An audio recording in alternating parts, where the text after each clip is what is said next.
The Lie of Saving for Retirement. Full audiobook. Chapter 1, The Comfortable Lie. You grew up hearing the same phrase repeated like a prayer, whispered by parents, teachers, and every so-called financial expert on television. Save for retirement. It sounded safe, it sounded responsible, and above all, it sounded comforting. The idea that if you just tucked away a portion of your paycheck into a retirement account, then decades later, you would open the vault and step into a golden age of rest and leisure. It was a lie dressed in the clothing of wisdom, and it has guided millions down a narrow and disappointing path. The truth is, saving for retirement in the way you were taught was never designed to make you rich or even truly free. It was designed to keep you docile, predictable, and easy to manage. Think about the imagery that was sold to you. You work hard through your 20s, 30s, and 40s, always disciplined enough to set aside 10% of your income into a bank account or a fund. You imagine those small sacrifices adding up to something majestic. Every advertisement of a smiling gray-haired couple on a beach reinforced that fantasy. Yet, the more you study mechanics, the more you see that the system was never built with your dreams in mind. It was built to extract value from your labor and pass it along to institutions that thrive on the long way of your patience. Consider the story of Michael, a young engineer who began working in 1987. He did everything right. Each month, he set aside $200 into a retirement account, convinced that compound interest and decades of discipline would reward him. By the time 2007 arrived, he had contributed nearly $50,000. On paper, it should have doubled or even tripled. But fees, taxes, and two major stock market downturns left him with barely $80,000. That is not the promise he was sold. After 20 years of sacrifice, he had little more than a fragile nest egg that could vanish with one bad economic season. His story is not an exception. It is a rule hidden behind glossy brochures. The comfortable lie works because it appeals to fear and laziness at the same time. It tells you that you do not need to think deeply about money. Just obey, follow the formula, and one day you will be rewarded. People want to believe that security can be purchased with obedience. They want to believe that if they are loyal to the system will be loyal in return. But when has that ever been true? The same governments that change tax laws overnight, the same banks that collapse under bad loans, the same markets that swing like a pendulum with global crises, those are the guardians of your so-called safe future.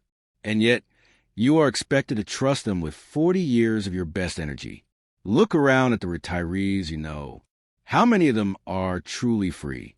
How many live without fear of running out of money? The honest answer is almost none. Many survive on social programs that barely cover groceries and medicine. Others lean on their children for help. A small fraction live comfortably, but even they carry the hidden anxiety of watching their accounts shrink as they age. This is not the vision of freedom you were promised. It is survival disguised as rest. The psychology of the lie is even more dangerous than the math. When you believe that saving is enough, you silence your own creativity. You suppress the questions that could lead to real wealth. Instead of asking, how can I create more value today? You ask, how can I cut back so I can save more? Instead of seeking opportunity, you seek restriction. And over decades, this mindset creates a life of smallness, where every purchase feels guilty and every dream feels postponed. The comfortable lie is not just financial. It is emotional slavery dressed as prudence. Let me show you another example. Imagine Sarah, a teacher who began her career in 1995. She was advised to contribute 5% of her salary each year to her retirement fund. Over 30 years, she faithfully saved nearly $150,000. Yet when she looked at her account as retirement approached, she saw just under $240,000. At first, it seemed like a victory. But when she calculated her expenses, rent, utilities, food, health care, she realized the truth. That money, stretched across 20 years of retirement, meant just over $1,000 a month to live on. $1,000 to carry her through every bill, every illness, every unexpected cost. The numbers tell the story more clearly than any theory. The system was never designed to deliver abundance. It was designed to keep her in quiet dependence. You need to understand that this lie was not born from ignorance. It was crafted It was marketed with precision by industries that profit from your compliance. Banks thrive on your deposits. Insurance companies thrive on your fear. Investment funds thrive on the long delays of your patience. They need you to believe that waiting 40 years is the only path, because if you discovered other ways, you would no longer feed their machine. They do not want you to think like an owner. They want you to think like a saver. And there's a vast difference. When you save, you place your future into someone else's hands. When you own, you place your future into your own hands. Ownership requires courage, learning, and action. Saving requires nothing but obedience. That is why the lie feels comfortable, because obedience is easier than courage. But the cost of that comfort is your freedom. Perhaps you still feel resistance. Perhaps you think, but everyone does it. My parents did it. My colleagues do it. It must work. That is exactly how the lie perpetuates itself. It hides behind tradition, behind the illusion that the crowd must know the way. Yet history proves the opposite. The crowd has always been led into traps, while only those who question the script escape. The Great Depressions, the recessions, the housing crashes, all of them swallowed the savings of the obedient, while the daring seize opportunities amidst the chaos. If you pause for a moment and imagine your own future, ask yourself honestly, do you want to arrive at 65 years old with a fragile account that barely sustains you, or do you want to build streams of value that flow regardless of market swings? The answer seems obvious, yet the majority will continue clinging to the lie because it feels easier to believe in a distant promise than to build something today. And that is why the comfortable lie is so dangerous. It does not kill you quickly. It does not reveal its betrayal early. It lulls you into decades of trust, only to reveal at the very end that the promise was hollow. It allows you to live believing you are safe, only to discover too late that safety was an illusion. The first step in breaking free is to see the lie for what it is. Not a mistake, but a carefully woven trap. Once you see it, you cannot unsee it. Once you recognize it, you cannot go back to blind obedience. You may have already felt the subtle unease of this lie in your own life. Perhaps you opened your retirement statement one evening, proud of your discipline, and yet what you saw on that paper felt small compared to the decades of sacrifice behind it. You calculated what that sum could provide in monthly income, and your stomach sank. The numbers that were supposed to liberate you looked more like a leash. This is a quiet moment when the illusion begins to crack. When you realize that years of effort have not given you freedom, but only delayed the same struggle into another season of life. The financial world loves to use averages when selling you this dream. They show you charts with colorful lines climbing upward, projecting what might happen if you invest consistently over 30 or 40 years. They speak about historical returns, as if history is a law of nature rather than a series of chaotic human events. They tell you that on average, markets grow at 6 or 7% annually, but averages are deceitful. An average return does not account for the year when your account lost half its value. It does not consider that your retirement might begin in a decade of stagnation rather than a decade of growth. An average return is a comfortable story told to keep you calm, while reality is far more volatile and cruel. Think of John, a factory worker who saved diligently from 1970 until 2000. Over those 30 years, he set aside nearly $200 a month, amounting to $72,000 of his own earnings. By the year 2000, his account balance read just under $200,000. On paper, that looked like a success. But the following decade erased nearly 40% of his account twice, once in the early 2000s and again in 2008. By the time he was ready to retire, his nest egg had shrunk to $120,000. When adjusted for inflation, the money he had represented even less purchasing power than what he had saved. 3 decades of discipline, wiped out in less than 3 years of market chaos.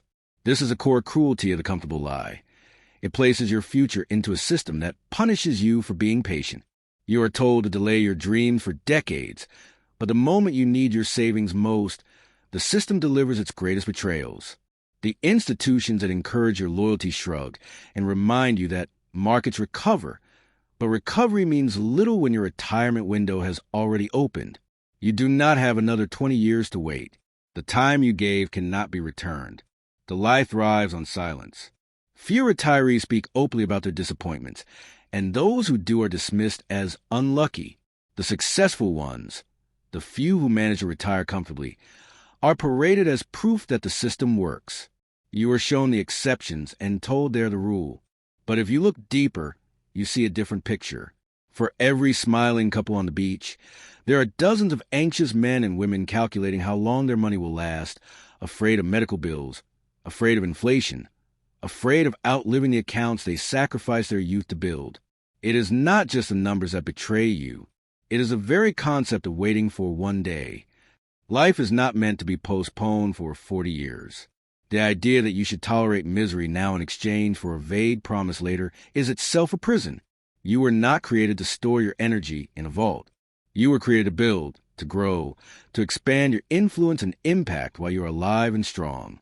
Saving for retirement sells you a smaller vision of life. Endure now, enjoy later. But later is never guaranteed. Later may never arrive. Think of Maria, a nurse who began saving in 2005. She followed every instruction, placing 10% of her modest salary into a retirement account. In 2020, the pandemic swept through her city. She lost her job temporarily, then faced medical bills for her own illness. She tried to withdraw from her retirement account, but was penalized heavily, losing a significant portion to taxes and fees. The system punished her for needing help before the appropriate age.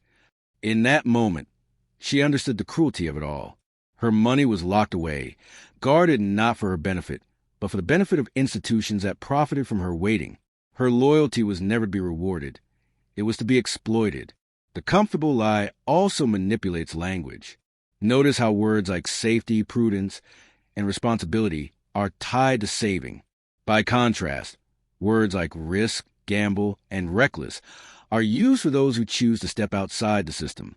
You are not just taught to save. You are taught to feel shame if you do not. This emotional manipulation ensures compliance. You will not question the script if questioning makes you feel guilty. Yet history's wealthiest individuals did not follow the script. They did not wait quietly for decades, hoping the system would be kind. They acted, they built, they seized opportunities when others were too afraid. You might wonder why the lie continues to survive even when so many retirees suffer under its weight. The answer is simple. It benefits those who control the narrative. Banks need deposits to lend. Funds need contributions to invest. Governments need compliant citizens who do not question the structure. As long as the majority believe in saving as the only path, the machine continues to run. If too many discover the truth, the entire structure would face collapse. That is why the lie is defended so fiercely, even in the face of evidence. But there is something deeper you must see. This lie does not merely shape your money. It shapes your identity. When you are told from childhood that saving is the responsible thing to do, you internalize obedience as virtue. You measure your worth by how much you have set aside, rather than how much value you create. You become cautious, hesitant, always afraid of stepping outside the narrow path. This is not financial planning. This is psychological conditioning. The comfortable lie turns vibrant human beings into obedient savers, quietly waiting for a freedom that never comes. And yet, here you are, beginning to see through it. Perhaps you already knew that something felt wrong, that the numbers never added up, that the dream never looked real. That instinct is not cynicism, it is clarity. It is a small spark of truth breaking through decades of conditioning. You are not meant to be a slave to averages, nor a hostage of promises written by institutions that profit from your trust. You are meant to live with intention, to claim ownership, to choose action over obedience. The comfortable lie wants you to believe that your future is secure by saving. The truth is that your future can only be secured by taking control today.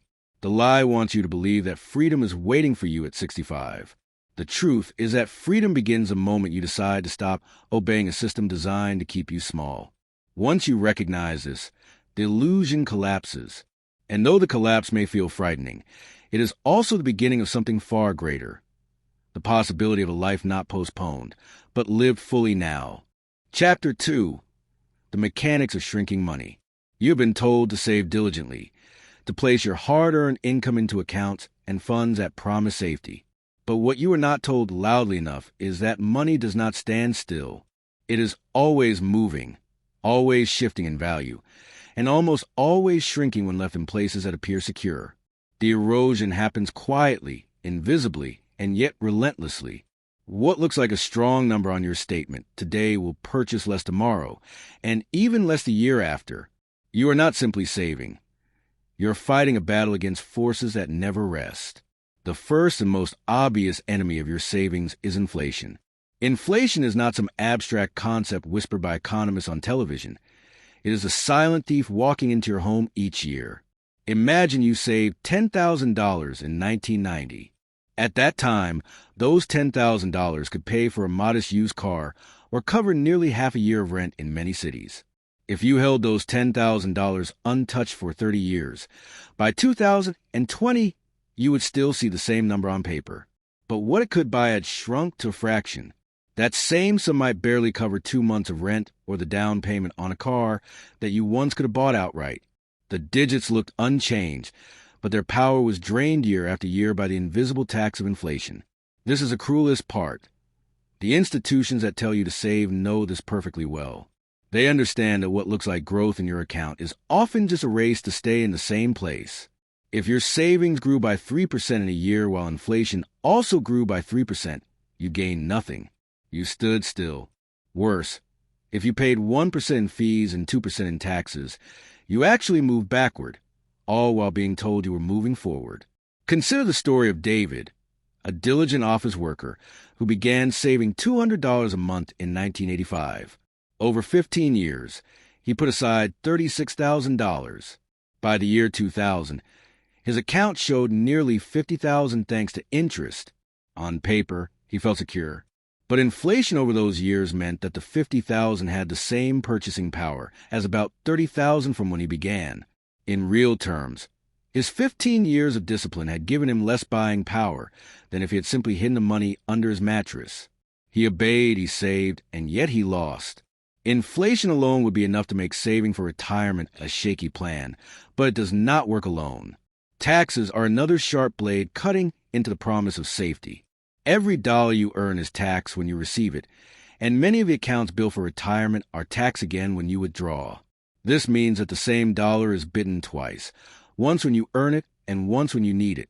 Imagine working 40 years to build a retirement account of $500,000, only to realize that after taxes, you control barely $350,000. The government, not you, decides how much of your own lifetime effort you get to keep. Then there are the fees, the most hidden of all the costs.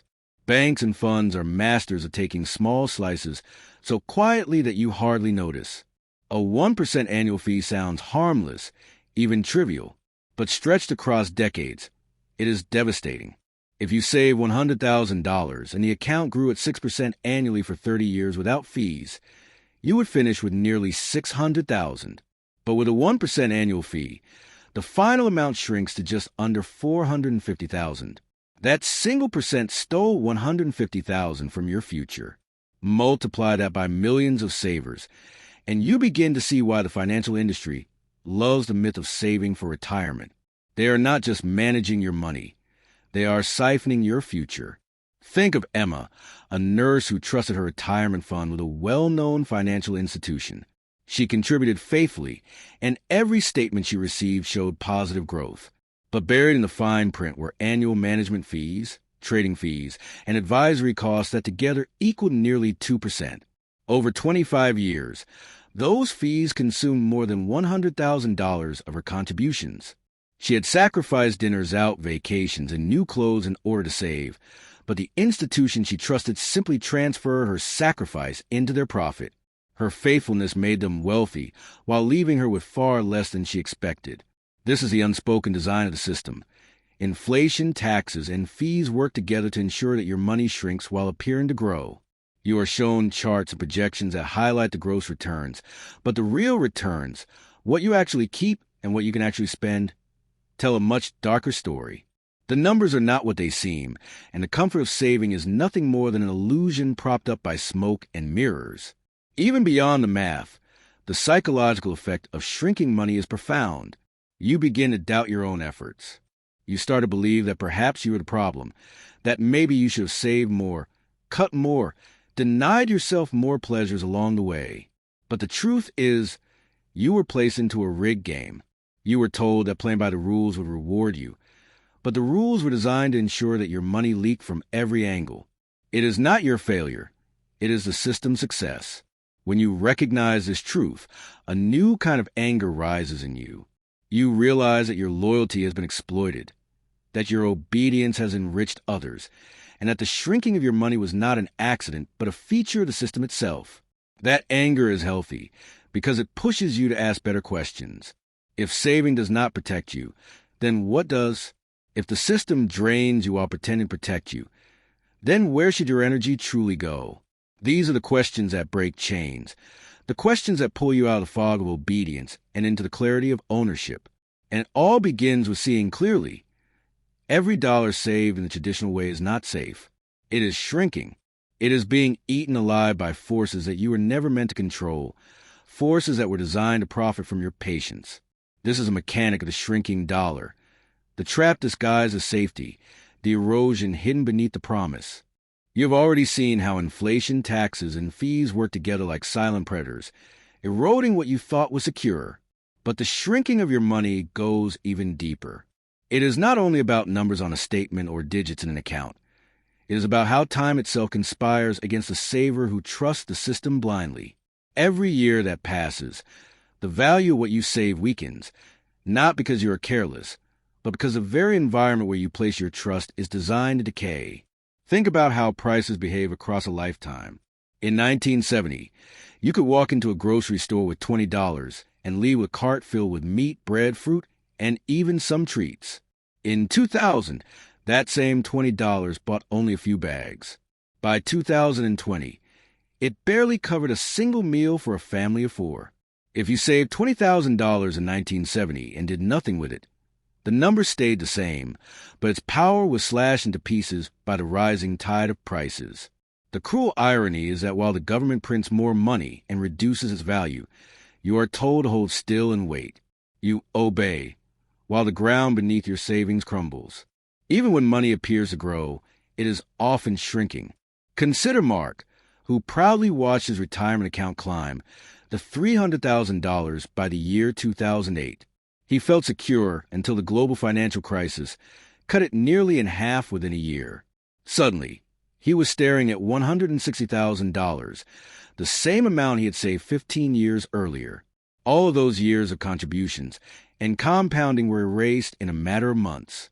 Yes, the markets eventually recovered, but time did not. Mark was in his 50s. He could not wait another 20 years for the rebound to restore what had been taken. The shrinking of his money was not just a temporary dip. It was a permanent loss of time that he would never get back. This is what few people realize. The most precious cost is not the dollar lost, but the years stolen. When you save for decades only to watch crises consume your progress, you are not just losing digits, you are losing irreplaceable seasons of your life.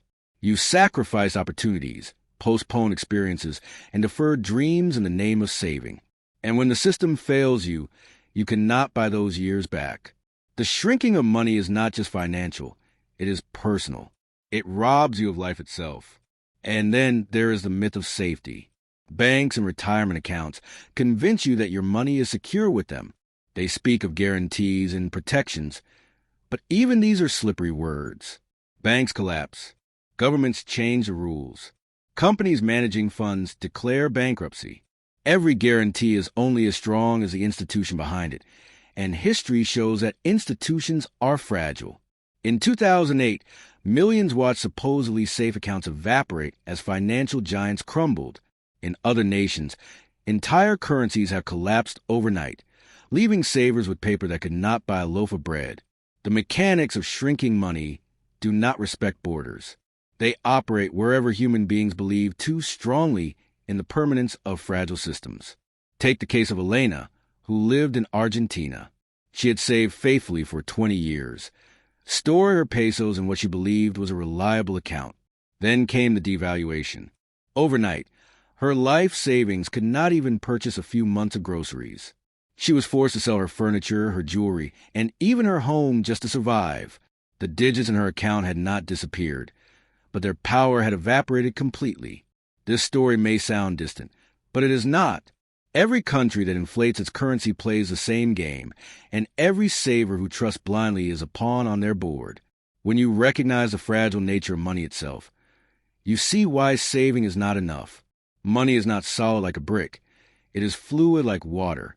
It flows wherever systems push it, evaporating in the heat of inflation, seeping away through the cracks of fees, or being siphoned off by the government's endless thirst for revenue. If you simply hold it in your hand, it leaks away no matter how tightly you grip it.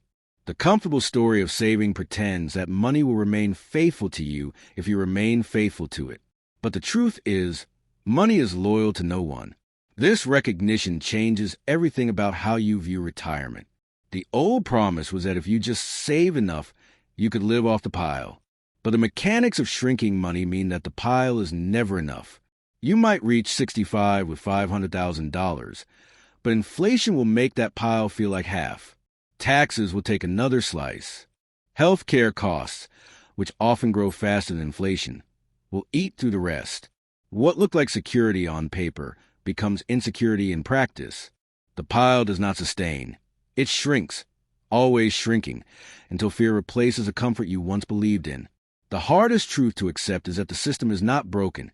It is functioning exactly as designed. Inflation allows governments to spend more without admitting the cost. Taxes feed the endless appetite of the state. Fees enrich the financial industry. Every piece of the puzzle works together to keep you in place, obedient and hopeful, while others benefit from your patience. You are not meant to win this game. You are meant to participate in it, while those who created it extract the real rewards. So, what happens when you finally see the mechanics clearly? You begin to realize that saving alone is not just inadequate. It is dangerous. It lulls you into believing you are safe, while the forces of erosion quietly destroy your future. It convinces you to trade your most valuable asset, your time, for an illusion that cannot hold. And when you reach the moment you were saving for, the illusion vanishes, leaving you with regret and scarcity.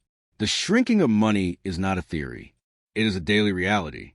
You see it every time you shop for groceries, every time you fill your car with fuel, every time you open a bill that seems higher than the last. You live inside the mechanics, whether you notice or not. And the sooner you recognize them, the sooner you can refuse to play by rules that were never written for your victory. Chapter 3. The Illusion of Compound Interest. You have probably heard compound interest described as the eighth wonder of the world. It is quoted in classrooms, repeated in financial seminars, and written into self-help books as if it were a universal law of wealth. The promise is seductive. Start with little, wait long enough, and through the miracle of compounding, you will end up with a fortune. The story is told so often that it becomes gospel, a truth no one dares to question. But behind the slogan lies another illusion, one that has trapped millions of people into believing that time alone will transform scarcity into abundance. The mathematics of compound interest is not a lie. If you place $1,000 into an account that grows at 10% annually, the chart does climb dramatically. In 10 years, that 1,000 becomes more than 2,500. In 30 years, it becomes nearly 18,000. The formula works perfectly in the classroom and on the whiteboard. But what the brochures never explain is that real life never behaves like the math. Returns are inconsistent. Markets collapse. Fees accumulate. Taxes intrude. Emergencies force early withdrawals. And time, the critical ingredient in the recipe, is never as abundant as the illustrations pretend. Let's imagine the life of Daniel, who began saving in 1990. He placed $5,000 into a mutual fund and added another $150 each month. Every chart he was shown predicted that by the time he retired, his account would exceed $500,000. He trusted the numbers, just as millions do. But by the year 2008, the global crash cut his balance in half. It took almost 6 years just to return to where he had been. The chart had never shown that flat valley of wasted time. When he reached 60, his account was not the rosy $500,000 promised, but just over $220,000. The formula of compound interest had worked in theory, but reality had stolen decades of growth. The illusion grows stronger because it mixes truth with fantasy.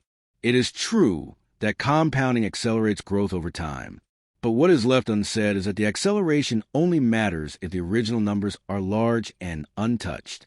For the ordinary worker who saves a few hundred each month while paying for rent, groceries, and medical bills, the compounding effect is too small to transform their life. At best, it provides a cushion. At worst, it provides a cruel sense of false security, encouraging them to delay real wealth building because they believe the math will save them. Consider the story of Helen, a schoolteacher who was told that starting early was a secret. At 25, she placed $2,000 into a retirement account and contributed $100 a month for 40 years. According to the standard charts, she should have ended with nearly $700,000. But those charts assumed a constant 7% return with no interruptions, no fees, and no taxes. In her real account, the fees alone consumed more than $150,000 over the decades. Taxes took another $100,000. Inflation quietly sliced the rest.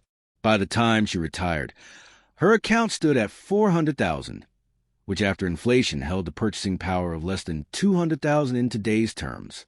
40 years of trust. And the miracle had delivered something smaller than she had been promised at 25. The financial industry never shows you these stories because the illusion is too profitable to expose. If you believe in compound interest, you will continue to save obediently, feeding the machine with your contributions. You will wait. And while you wait, the institutions will use your money to generate their own profits in the present. They lend it, they invest it, they earn on it immediately, while you are told to be patient. For them, the miracle of compound interest is real because they are compounding today with your money. For you, the miracle is always deferred, always promised, always just out of reach. The real danger of the illusion is not simply that it fails mathematically. It is that it steals your imagination. It convinces you that wealth is automatic, that you need not create, innovate, or seize opportunities, because the formula will handle it for you. It reduces your role from builder to spectator. You are told that the smartest thing you can do is nothing. Just wait, just trust, just let time work its magic. This passivity is poison. It blinds you to reality that wealth is built through ownership, through risk, through value creation, not through mechanical ticking of a clock. Think for a moment about the difference between two paths. Imagine Alex, who saves $200 a month in a retirement fund for 40 years, relying entirely on compound interest. By the time he reaches 65, he might have $250,000 in today's money. Now imagine Lisa, who instead uses that same $200 each month to build small ventures, buying and selling items, creating side income streams, and reinvesting her gains. Even if half of her ventures fail, the ones that succeed could generate active income, assets, and ownership that compound not just mathematically but practically. While Alex waits for decades to access a shrinking pile, Lisa creates streams that grow with her effort. This is a true compounding, not numbers in an account, but skills, assets, and influence that expand because you dare to act. This is not to say that saving is useless. A cushion matters. Emergencies require preparation. But when you are told that compound interest alone is enough to secure your future, you are being lulled into complacency. The miracle is an illusion because it hides a brutal truth that the returns promised rarely appear in time, and when they do, they are eaten alive by costs you were never warned about. The final cruelty is that the miracle works best when you are young, but wealth is most needed when you are older. By the time compound interest has accumulated into something significant, you are already in your 50s or 60s with less energy, less health, and fewer years to enjoy it. You sacrifice your youth for a number you cannot even fully use. The brochures show happy retirees walking on beaches, but the truth is that many arrive at those beaches too tired, too sick, or too anxious to enjoy them. The miracle, if it ever arrives, comes too late. And so you must look at compound interest not as salvation, but as a tool with limits. It can help in small ways, but it cannot replace ownership, creativity, or courage. It cannot turn obedience into freedom. And if you cling to it as your only hope, you may find that what you thought was a miracle was nothing more than a mirage in the desert, shimmering beautifully, but vanishing when you arrive.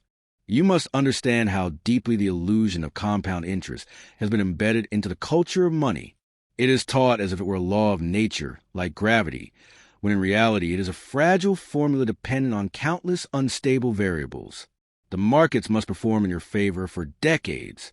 Inflation must remain tame. Politicians must not change tax codes overnight. Institutions holding your savings must remain solvent. And you, through sickness, hardship, and temptation, must resist touching the account for 40 long years. Any disruption along that path breaks the formula. And in real life, disruptions are not exceptions. They are the rule. Think about your own life. How many times have you faced an unexpected expense that demanded more than you planned? A medical bill, a broken car, a sudden job loss, a family crisis. Each of those moments chips away at the illusion. Maybe you withdraw from your savings early, facing penalties. Maybe you reduce your contributions for a few years while you recover.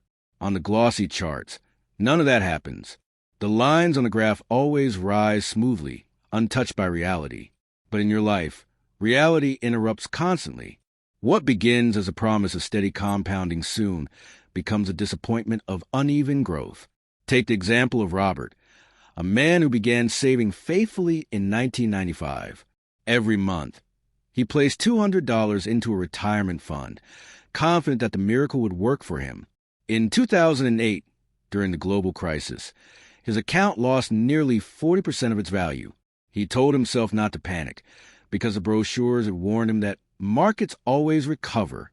But the truth was that he needed the money in less than 15 years, and the recovery did not come fast enough. By the time he reached 60, he had only $180,000 saved, less than half of what the charts had promised. The miracle did not fail mathematically. It failed practically. His life did not have the luxury of waiting for another 20 years. This is a secret the industry will never emphasize. Compound interest works beautifully if you live in a textbook, but human beings do not live in textbooks. They live in chaotic worlds where economies collapse, companies fold, governments seize, and lives are disrupted by forces beyond control. And yet, millions continue to believe in a fairy tale because it feels easier to believe in math than to face the responsibility of ownership. The illusion also thrives because it disguises the scale required to make it powerful. Yes, compounding works wonders if you begin with large sums.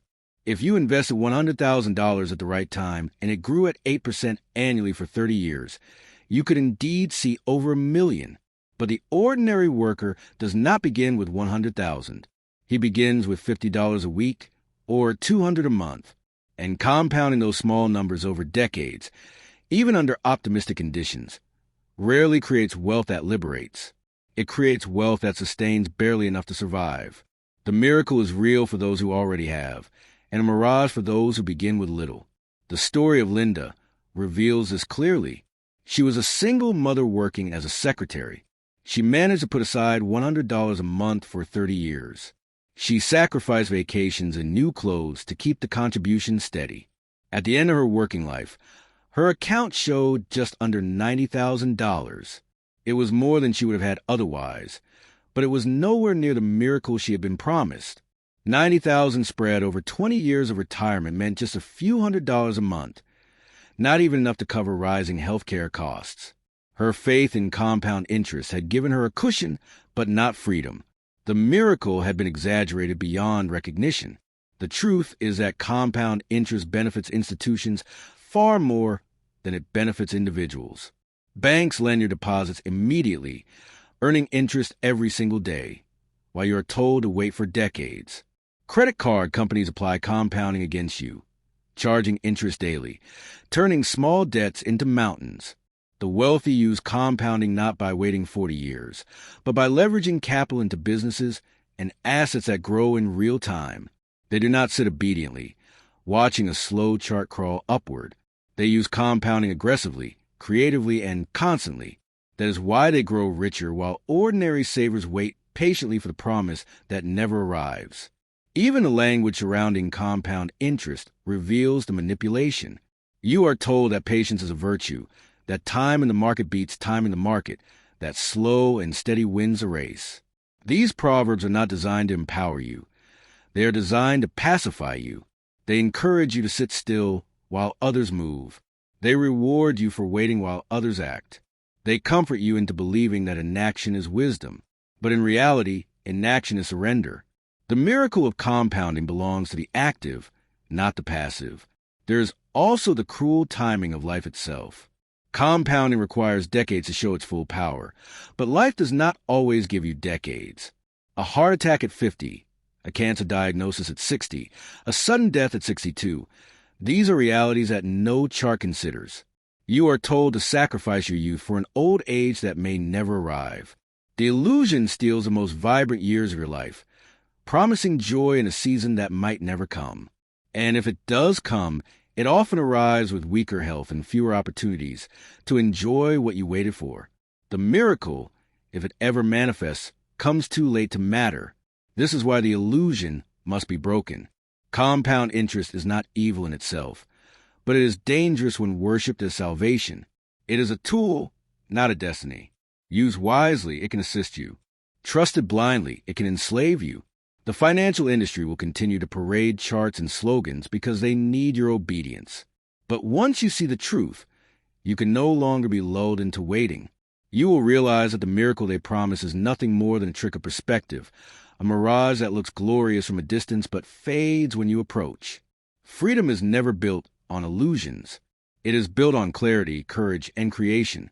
Compound interest can be a minor ally in your plan, but it cannot be the foundation of your future.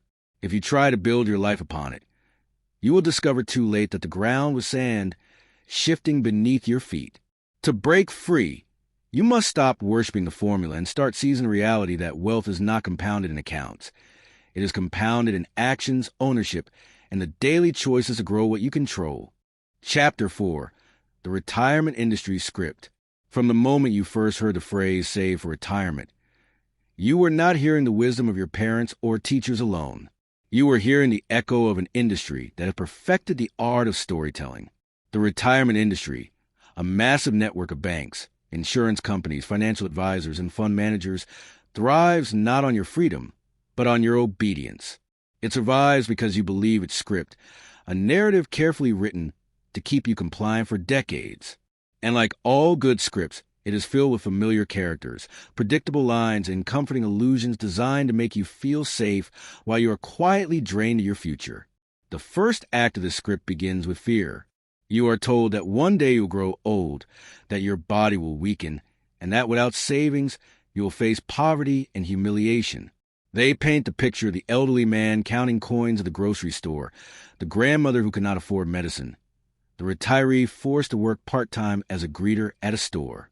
This fear is real, but the solution offered is narrow. Give your money to them, and they will protect you. Fear is the opening hook of the script, and once fear has settled into your heart, obedience naturally follows. The second act of the script introduces the illusion of expertise. Financial advisors position themselves as guides through a confusing wilderness. They wear suits. They speak in numbers. They present charts filled with colorful arrows pointing upward. You are told that they know the secrets of the market, that only they can translate the mysterious language of finance. This is not entirely false. Many advisors do no more than the average saver, but the illusion hides the truth that their real loyalty is not to you, but to the institutions that pay them. Their commissions come from placing your money in products that benefit their employers, not necessarily you. They smile, they reassure, but behind their desk, they are salespeople following a script written long before you arrived. The third act of the script is the promise. This is where you are told about compound interest, long-term growth, and the vision of golden years filled with beaches, golf courses, and carefree leisure. You see advertisements of gray-haired couples walking hand in hand along the shore, their smiles wide, their worries gone. This promise is powerful because it appeals to your deepest desire, security. It makes you believe that if you just endure the grind of work and obedience today, tomorrow will be beautiful. But the promise is a mirage, because the industry knows most savers will never achieve it.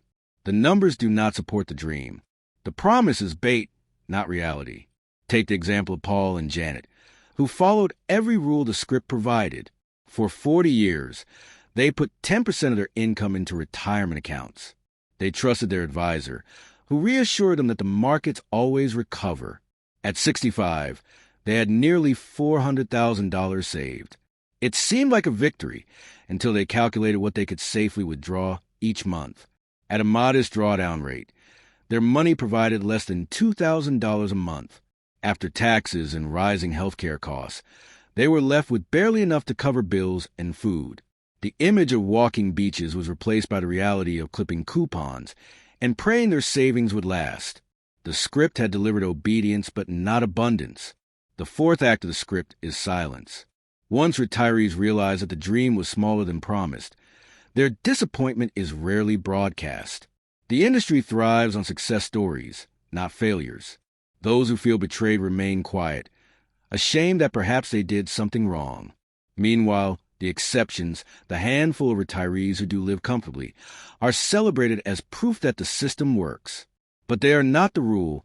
They are the convenient actors who keep the illusion alive. For every smiling commercial, there are 100 hidden stories of quiet struggle, of retirees calculating how long their money will stretch, of elderly workers returning to the job market because their golden years turn to iron.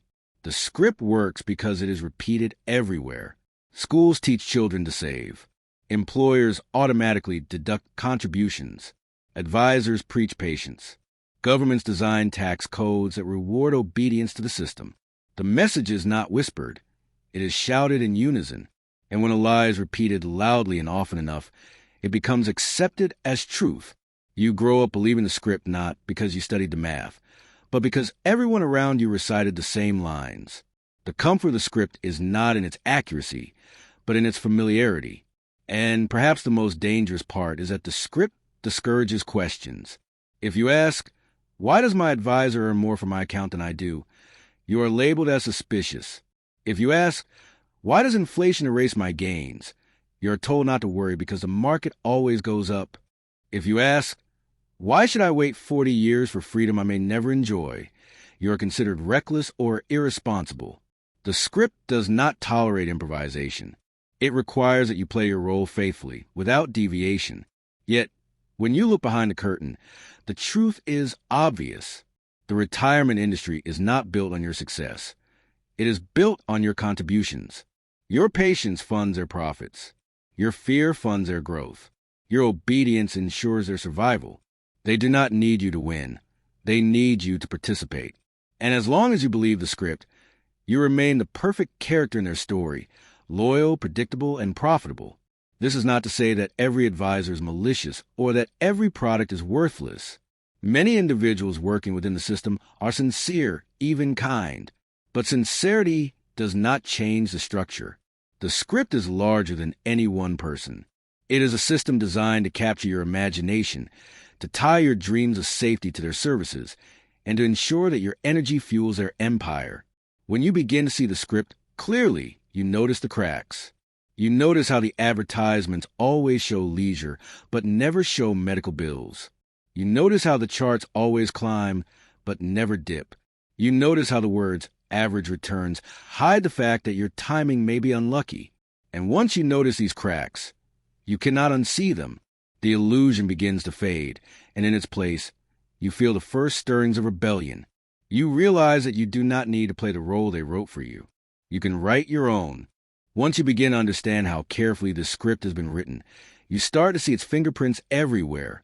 The commercials that interrupt your television shows, the billboards along the highway, the articles published in financial magazines, all of them push the same quiet command. Trust us with your money, and the future will be secure. But if you pay attention, you will notice how little these voices actually talk about freedom. They talk about safety. They talk about protection. They talk about discipline. Rarely do they talk about ownership, creativity, or independence, because those words would lead you away from their products. The script is not about making you strong. It is about making you dependent. Consider the subtle way language is used. You are told you must have a nest egg, as though you are a bird sitting on fragile shells, waiting for them to hatch. The metaphor is clever. It makes you feel maternal, protective, even patient. But the reality is that your so-called nest egg is not hatching into anything. It is being consumed slowly by inflation, fees, and taxes. Still, the phrase comforts you, and so you keep playing your part. Another favorite line is, planning for your golden years. The word golden makes you imagine warmth, sunsets, laughter, and rest. But ask any retiree struggling to stretch $2,000 a month whether their years feel golden, and you will hear the silence of disillusionment. Let us pause and look at a real example. James and Ellen, a couple in their early 70s, follow the retirement industry script precisely. They both work for more than 40 years, contributing faithfully to their employer-sponsored plans. At 65, they had saved nearly $500,000. It sounded impressive. But when James was diagnosed with Parkinson's disease, their medical expenses rose by over $30,000 per year. Within 6 years, their savings had shrunk to less than $200,000, and they were forced to sell their home to stay afloat. The script had never mentioned this chapter. It had promised safety in golden years, not hospital rooms and bills. For James and Ellen, the curtain fell early, revealing the fragility of the story they had trusted for decades. The retirement industry also thrives by creating the illusion of scarcity. Advisors remind you that most people do not save enough. The message is clear. You are behind, and the only way to catch up is to save more, give more, obey more. This tactic creates perpetual anxiety. No matter how much you save, you feel it is never enough. This anxiety ensures you stay in the system longer, working harder, and delaying your own dreams in the process. The industry never wants you to feel secure, because a secure saver might stop contributing. Fear is the engine that keeps the machine alive. Then there is the illusion of personalization. Advisors sit across from you with spreadsheets and charts, nodding as they ask about your goals. They use phrases like custom plan and tailored strategy. But the truth is that most of these plans are variations of the same template, designed less for your needs and more for the institution's profitability. Whether you are a teacher, a nurse, or a small business owner, the end prescription is the same. Give us a percentage of your income every month, wait for decades, and trust us to handle the rest. The supposed personalization is nothing more than theater, another line in the script meant to make you feel special while you play the same role as everyone else. And notice how the script cleverly avoids accountability. When markets crash and your savings shrink, no one accepts responsibility. Your advisor reminds you that downturns are normal. The bank assures you that the long term will smooth everything out. The fund manager points to global events beyond control. Every actor in the industry shrugs and says, that is just how it works. Yet when markets rise, they proudly claim credit, reminding you that their guidance helped you stay invested. Losses are your burden. Gains are their victory. It is a play where they win in every act, and you are left clinging to hope that the ending will somehow change. Perhaps the most heartbreaking part of the script is how it steals not just money, but imagination. When you are young, you dream boldly. You want to travel, to build, to explore, to create. But as the script takes hold, those dreams are replaced with a single goal, retirement. Everything else becomes secondary. Vacations are postponed. Risks are avoided. Opportunities are ignored. You tell yourself, one day when I retire, I will finally live. And so the decades pass in obedience, while life itself, the very thing you hope to enjoy later, slips quietly through your fingers. Look at Margaret, who worked as an accountant for 35 years. She loved painting, and in her 20s, she dreamed of opening a small art studio. But her advisor told her it was too risky, that the smart thing was to save for retirement. She obeyed. She postponed her dream. By the time she reached 65, she had saved $300,000, but her health was failing her hands unsteady. The studio she once dreamed of no longer made sense. Her obedience had earned her a modest pile of money, but it had cost her the chance to live the life she imagined. The script had not only drained her finances, it had drained her future. This is why you must see the retirement industry for what it is. Not a savior, but a storyteller. They are not offering you freedom. They are offering you a role in their play. They will dress it with comforting words, sweet promises, and polished charts. But the stage is rigged, the lines rehearsed, the ending predetermined. Your part is to contribute faithfully, to delay your dreams, and to remain quiet when finale disappoints. Their part is to profit from your patience, to collect fees while you wait, and to move on to the next generation of obedient savers. When you recognize this, you begin to understand that you cannot keep reading from their script if you want a different ending. You cannot expect a new life from the same old story. The industry wants you passive, predictable, and afraid. But you were not created to be passive. You were not born to follow someone else's lines. You were born to improvise, to question, to create. The moment you reject their script, the curtain begins to rise on something new, a life where you write your own story, not one handed to you by those who profit from your trust. Chapter 5, The Cost of Lost Time. Time is the most unforgiving currency you will ever handle. Money can be lost and regained. Possessions can be sold and repurchased. But time once spent can never be returned. And yet the retirement narrative asks you to trade your most vibrant, powerful years for the faint promise of security in the distant future. It tells you to sacrifice you for old age, energy for exhaustion, dreams for routines, all in the name of one day finally being free. The cost of this trade is far greater than most realize, because while you are waiting, the clock is not. Imagine your 20s and 30s, the years when your energy burns hottest, when your creativity is strongest, when your courage is least weighed down by fear. These are the years when great businesses are born, when adventures can be pursued, when families are built, when risks can be taken with resilience. Yet the script whispers that you must be careful, that you must set aside money for a future 40 years away. It asks you to turn your back on opportunities that stand before you today, because the future, the retirement account, the golden years, is more important. This is how the cost of lost time begins, not with one dramatic theft, but with thousands of tiny postponements that accumulate into decades of misliving. Consider Andrew, who dreamed of starting his own restaurant in his late 20s.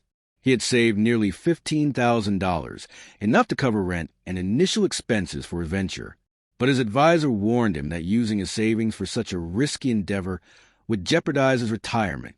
So Andrew obeyed. He continued working at a job he disliked, contributing steadily to his retirement fund. By the time he was 50, his account had grown to a respectable $120,000. But the restaurant he once imagined no longer made sense. He had family obligations, health concerns, and far less energy. He had secured his savings, but he had lost the prime years when his dream could have flourished. His cost was not only financial, it was the lost taste of freedom, the life unlived. This is a cruel irony.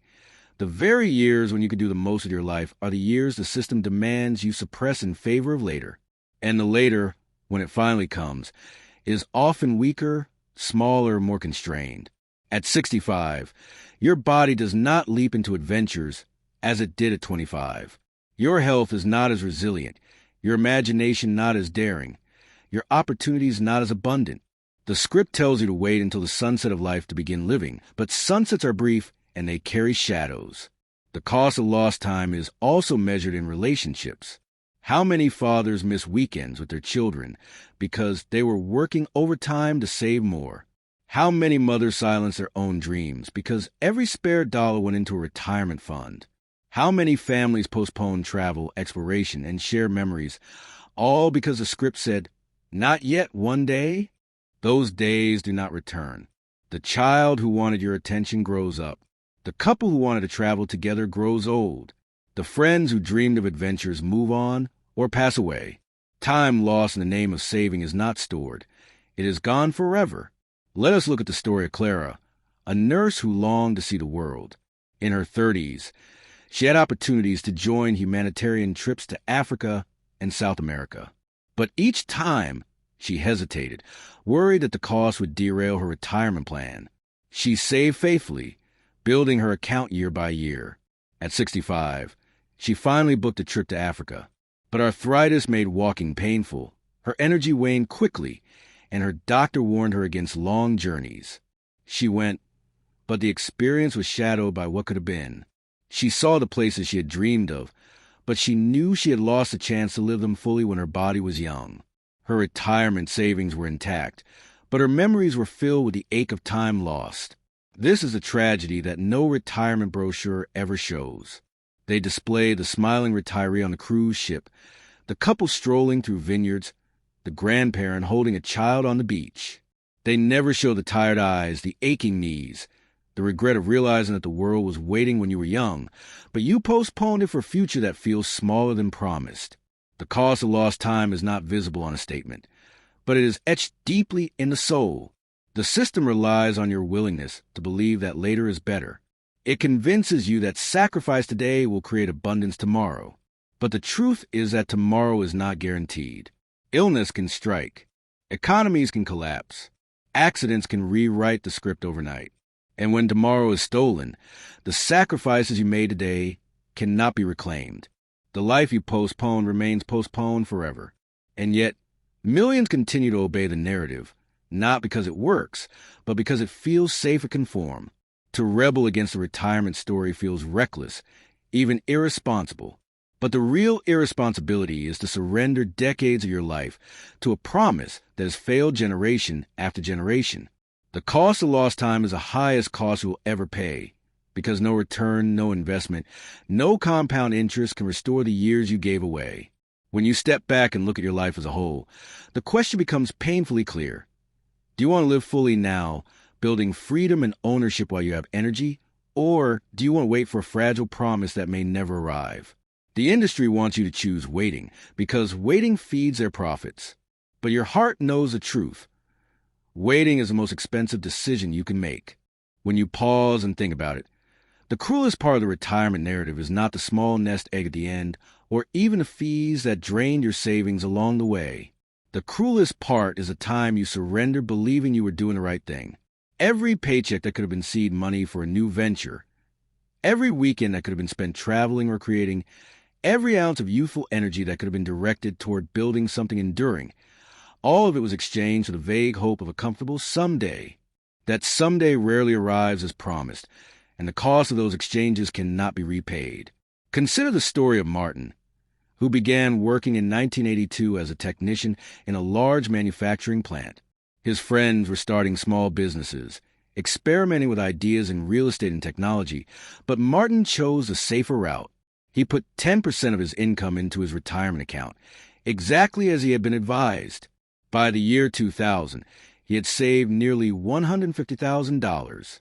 His friends, meanwhile, had endured failures and struggles, but some had built enterprises that produced cash flow far greater than their salaries. Martin told himself he had chosen wisely. After all, his savings account balance was steady while theirs rose and fell unpredictably. But by the time he turned 65, Martin's total retirement funds amounted to just over $400,000. It was enough to survive, but not enough to thrive.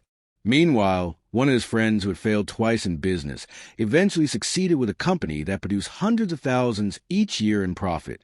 Martin's discipline had given him a pile of money that shrank with every bill. His friend's persistence had given him streams of value that grew with time. The cost of lost time was Martin's greatest regret. The decades he could have spent building, experimenting, and daring. The reality is that time compounds in a way more powerful than interest ever could. The skills you develop in your 20s and 30s compound into mastery by your 40s. The relationships you invest in during your youth mature into powerful networks that open doors later. The businesses you dare to start when you are young can evolve into empires. But when you trade those opportunities for the passive act of saving, you lose the most valuable compounding mechanism life offers. The compounding of experience, courage, and ownership. That loss is invisible in numbers, but devastating in reality. Look also at how the cost of lost time shows up in families. Angela and Thomas were newlyweds in 1990. They wanted to travel across Europe, to explore new cultures before starting a family. But every advisor told them it was irresponsible to spend so much when they could be saving for retirement. They postponed the trip. Children came, bills grew, and decades passed. At 60, they finally boarded a plane to Europe. They visited the cathedrals of France, the canals of Venice, the hills of Tuscany. But their bodies were tired, their pace slow, and their energy fragile. They enjoyed the trip, but always with a shadow of regret. They admitted to each other that it would never compare to what it could have been at 30. Their photographs were filled with smiles, but their memories were filled with what if. The industry had not just stolen their money, it had stolen their best years. This pattern repeats everywhere. How many people postpone writing the book they dream about? How many delay starting the charity they feel called to launch? How many silence the urge to build something meaningful because they fear it will take from their retirement savings. These are not small sacrifices. These are lives unlived, potential unrealized, and futures diminished. The brochures will never show you the faces of those who reach retirement with money, but with empty hearts. Yet those faces are all around you, living quietly in neighborhoods where regret is the dominant mood. The cost of lost time also reveals itself in health. Youth is the season when your body can handle long hikes, late nights, ambitious projects, and bold adventures. Yet many postpone those activities until retirement. But when retirement finally comes, the body no longer cooperates. Knees ache, backs stiffen, and illnesses demand constant attention. The irony is cruel. The very period of life when you are told you will finally enjoy freedom is also the period when your body demands rest and care. Time does not pause for your savings to mature. It moves forward relentlessly. And when you postpone life, you often discover that life itself has already changed the rules. Think of Samuel, who dreamed of climbing mountains. He spent his youth working double shifts, always saving, always contributing to his account. He promised himself that at 65, he would finally see the peaks of the Andes. When the day came, he booked the trip, but altitude sickness and a weak heart kept him at the base. He saw the mountains but could not climb them. His body no longer belonged to him the way it once did. And so he returned home with photographs of landscapes, but no memory of triumph. The cost of lost time had robbed him of the adventure he had imagined for decades. This is why the cost of lost time is more devastating than the cost of lost money. Money can be created again. Time cannot. The decades you spend waiting for retirement are not simply idle years. They're your most valuable years, years when dreams can be built and legacies can be forged. Every day you spend postponing is a day you will never recover. And when you realize that too late, the grief is heavier than any financial loss could ever be. The retirement industry will never mention this cost because it undermines their entire narrative. If you saw clearly that waiting for decades steals your prime years, you would refuse to obey. If you understood that your life is richest when lived now, not later, you would stop pouring your best energy into their system. That is why their brochures are filled with sunsets, beaches, and wine glasses raised in leisure. Because they need you to believe that the end of the story is worth the wait. But the truth is, the cost of waiting is far higher than the value of what is promised. And so the choice becomes simple, though not easy. You can follow the script, obey, and arrive at old age with fragile account and decades of misliving. Or you can break free, seize time while it is still yours, and create a life of ownership and value that grows with you. The first path is comfortable but costly. The second path is frightening but freeing. Only you can decide which cost you are willing to pay. Chapter 6. Building Real Freedom. By now, you have seen how the comfortable lie of saving for retirement collapses under the weight of reality. You have seen how inflation, taxes, and fees shrink your money, how the illusion of compound interest is a mirage, how the retirement industry thrives on fear and obedience, and how the greatest theft of all is the time you can never reclaim. But recognizing the lie is only half of the battle. The other half is deciding what to do instead. And here lies the heart of the matter. Freedom is not given to you by an account balance. It is built by the choices you make every day. Real freedom does not come from saving passively, but from creating actively. Freedom begins with ownership. When you own, you are no longer a pawn in the script written by others. Ownership means building something that produces value, without depending entirely on your labor. It could be a business, a property, intellectual work, or even a network of skills and relationships that create opportunities. Unlike a retirement account that shrinks while you wait, ownership compounds in real time, giving you benefits today and tomorrow. Think of someone who owns a small rental property. While a saver waits for decades hoping that compound interest will grow, the owner collects income every month, reinvests it, and expands. One path is passive hope. The other is active creation. Consider the story of Laura. She was a school teacher who grew tired of hearing the same advice about saving 10% of her salary. Instead, she used her savings to buy a small food truck. At first, it was hard. She worked evenings and weekends, balancing her teaching job with her new venture. But within 3 years, her truck generated enough profit to replace her teaching income. She expanded into 2 more trucks, then a small restaurant. By the time she reached 45, she no longer thought about retirement accounts. She thought about growth, about employing others, about building value that continued whether she worked or not. Laura did not wait for freedom. She built it while she still had time. Ownership also rewrites the psychology of money. Instead of asking, how can I cut back to save more? You begin asking, how can I create more value? The first question shrinks your world, making you smaller, more fearful, more restricted. The second question expands your world, pushing you to innovate, to serve, to see opportunities where others see obstacles. This is the mindset that leads to freedom, not hoarding, but building, not shrinking, but expanding. Another pillar of freedom is diversification, not in the shallow way the retirement industry defines it, but in the deeper sense of creating multiple streams of value. The industry tells you that diversification means holding different types of funds, all managed by the same system. But true diversification means building various sources of income and security that are not all tied to the same fragile script. A freelancer who develops multiple clients, an investor who owns different assets across industries, an entrepreneur who builds businesses in different niches. These are examples of diversification that truly protect you. When one stream dries up, another keeps flowing. Think of David, who worked as a mechanic. Instead of saving all of his spare money into a retirement account, he began buying used cars, fixing them and reselling them. At first, it was a side hustle, but over time, he built a steady reputation, and soon he had a small dealership. By his 50s, he owned land inventory and a business that produced steady cash flow. He still had a modest retirement account, but it was no longer his hope. His hope was in the assets he had built, assets that could provide for him and his children.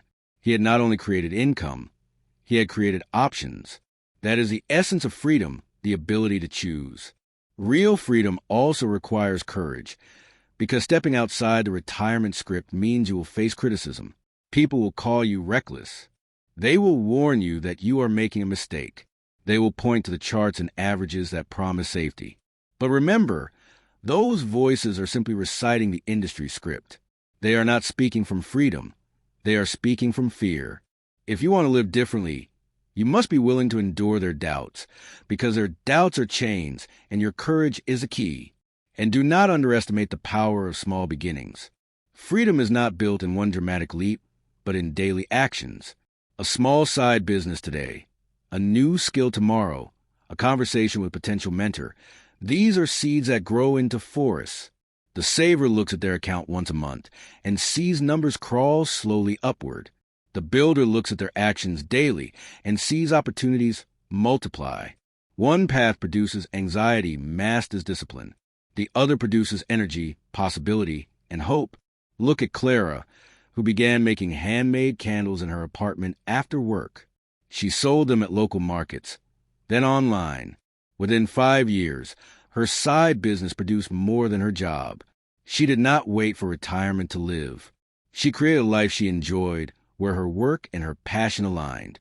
By the time her friends were still debating how much to contribute to their retirement funds, Clara was already free to travel, to choose her projects, to live on her terms. Her story is proof that freedom does not require millions saved. It requires courage applied consistently. And above all, real freedom means rejecting the idea that life must be postponed. Retirement is not the prize of the end of obedience. Life itself is a prize, available now if you choose to seize it. Every day you build ownership, every action you take toward independence, every risk you embrace in the pursuit of value. These are the true investments. They do not shrink with inflation. They do not vanish with market crashes. And they do not wait for you to turn 65. They grow with you, they shape you, and they reward you in real time.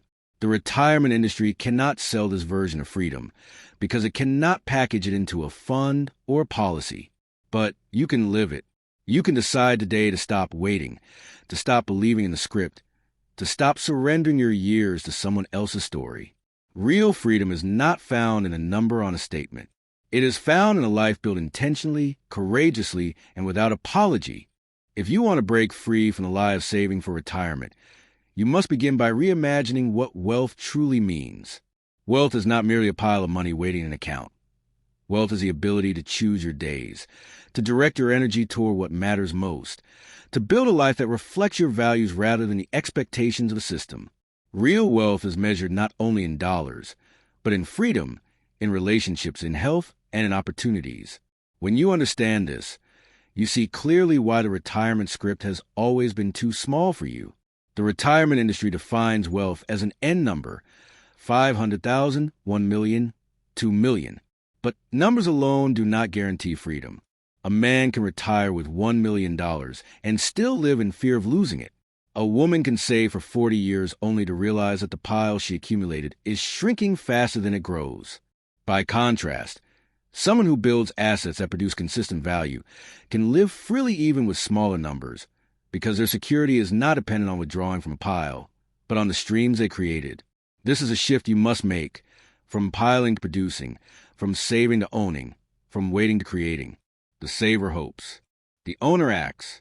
The saver fears the future. The owner shapes it. The saver waits for permission.